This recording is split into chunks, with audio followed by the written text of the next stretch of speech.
做剪彩嘉賓，阿佘見到老闆娘一家三口樂也融融，亦引發佢生 BB 嘅衝動。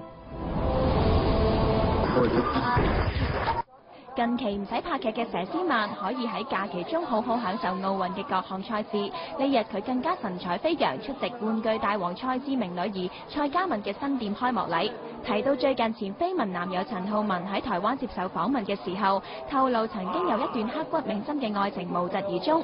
大家即時都覺得浩民所講嘅就係阿佘。對於再次捲入浩民嘅新聞之中，心情大好嘅阿佘都有回應啊！我其實頭先啲記者都問我，我都冇睇過呢段報道啊。咁你都話揣測啫，咁我唔知佢係咪真係講我㗎嘛？應該唔係我咪好魚係嘛？阿佘呢個答案好似間接承認同浩民真係曾經拍過拖喎。不過點都好啦，過去式嘅戀情，阿佘話一啲都唔留戀，就算係佢最深刻嘅初戀都唔例外啊。我覺得初戀係最深刻咯，對我嚟講，因為點都係叫做第一次拍拖啊，第一次有即係嗰個甜蜜啊咁樣咯。但係有冇即係未忘情嗰啲咁嘅感覺而家？未忘情又唔會啦，人哋都結咗婚生咗兩個女，但係會可以話係刻骨銘心咯，學你話齋係咯。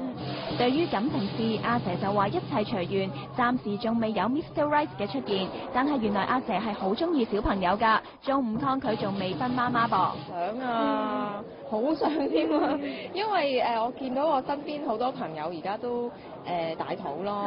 咁雖然咧又你知咧大肚咧又肥啊又腫啊咁樣，即係冇以前咁靚咯。咁但係佢哋都話好滿足啊，好幸福啊咁咯，覺得自己。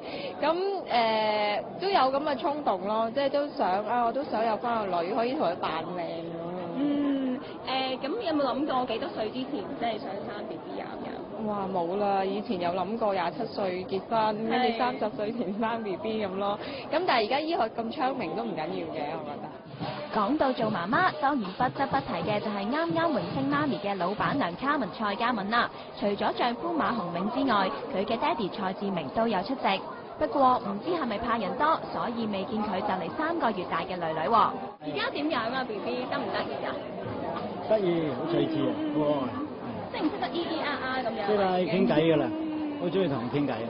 會唔會再追多個咁啊？咁開心？會啊，遲啲。都會嘅，好似有個盤咁。係啦。幾時到啊？如果係追多個？下年咯。下年？係啊。就已經我就恭喜阿蔡生你就榮升做公公啦。咁啊知道咧 BB 就已經90日啦，係咪啊？係啊係啊係啊。點解得唔得意啊？而家 BB？